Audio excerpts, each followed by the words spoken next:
Hello, this is my submission for the second game design assignment. In this video, I'm going to go through the player's behavior and the modifications done to the original project. So initially when we were given the project, the player, as soon as he steps into the ring here and gets hit by the projectile, there was a print string on the top left side of the screen saying hurt twice, and then on the third shot, it would print a string saying death, which would then reset the level. Our job was basically to implement animations to this whole logic, and obviously the logic starts when the player is hit by the projectiles. So we're gonna look into the projectile first.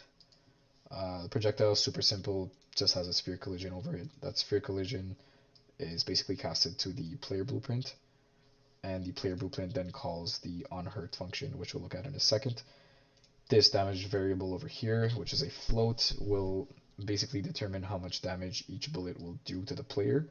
The player starts off with 100 health, and each bullet will do 40 damage, causing the player to die after 3 bullets. So in the onHurt here, what's happening is basically the damage is being subtracted from the health, which is at 100. The health is set at 100. So each shot, it's being subtracted by 40, which then after 3 shots, you end up being at 0 and you're then dead. This branch over here checks if that is happening. So basically, if your health is less or equal to 0, you are basically dead. It will call the onDeath function. If you're not, you're going to be hurt. When the project was given to us, there was just the print string function here.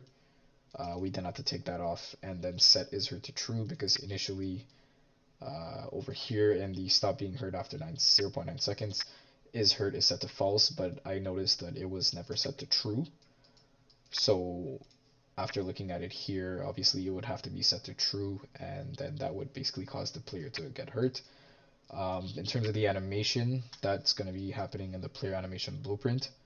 Over here, once he is in the idle, this is the reaction. So every time he gets hit, it's going to play this little animation here.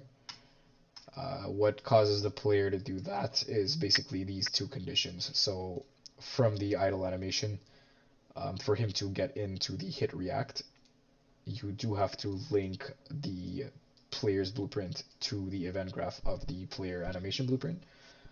That's done by basically grabbing it from the player blueprint over here, calling the isHurt variable from the player blueprint, and then creating a variable in this graph over here, setting it to true.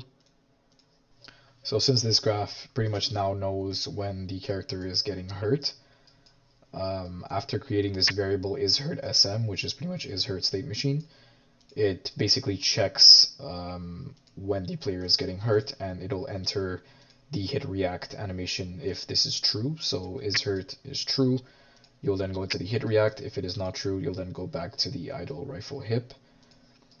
This is basically the same technique used for the death as well. So you get the isDead variable, the boolean from the player blueprint, and I made a variable here called isDead state machine, and that is linked to the player blueprint. And once isDead becomes true, you then play the death animation, which is pretty much this one here. And then I'll basically just demonstrate so what's going on. So on the first shot, it calls the onHurt, plays the animation. Second shot, it'll do the exact same thing, onHurt. Also, you're not able to move while you're getting shot. And on the third shot, you're gonna be dead. So it does the death animation, resets the level. Also, I wanted to do something basically where the camera fades out, so it just looks a little cooler, pretty much.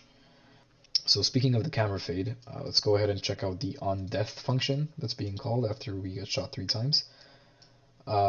Same thing as the onHurt function. When we were given the assignment, there was just a print string here.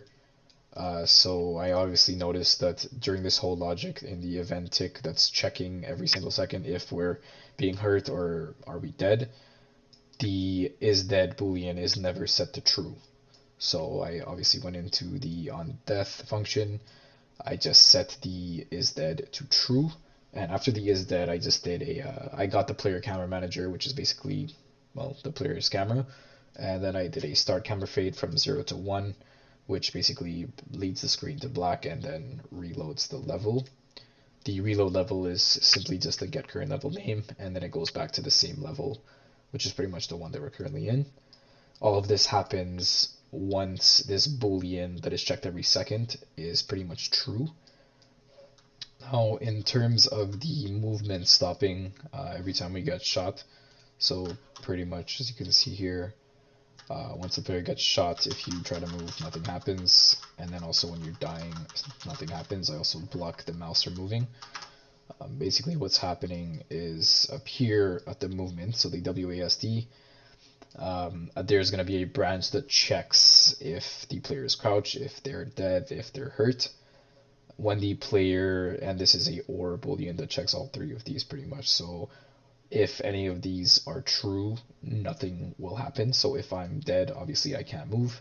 If I'm hurt, I cannot move, and if I'm crouched, I cannot move as well. If all of these are false, then I can go back to my movement input and just move around. It's the same thing for the move right axis as well.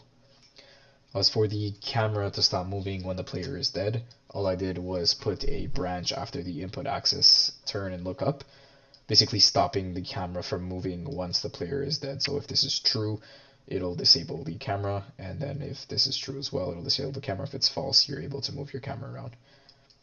We were also asked to implement a crouch animation for the character, and an icon displaying if the player is crouched or not. The way I did this was pretty similar to the is hurt and is dead booleans. Basically on the player blueprint, I put the left control and created a variable is crouched. I set it to true once it is pressed, and I set it to false once it is released. That then links to the event graph of the player and MVP. I get the is crouched from the player blueprint, and I made a variable in the anim graph here, is crouch state machine. I set it to true once this becomes true. As for the animation, the idle will go into the crouch once is crouch becomes true, and then goes back to the idle once it is false. As for the icon, I created two separate widgets, one for the crouch, one for the stand. For the crouch widget, I'm checking at every second on the player blueprint if they're crouched. If they are crouched, the icon will show up. If they are not crouched, the visibility will be set to false, so hidden. On the stand widget, I am checking at every second if they're crouched as well. If they are crouched, I will hide the stand icon. If they are not crouched, I will show the stand icon.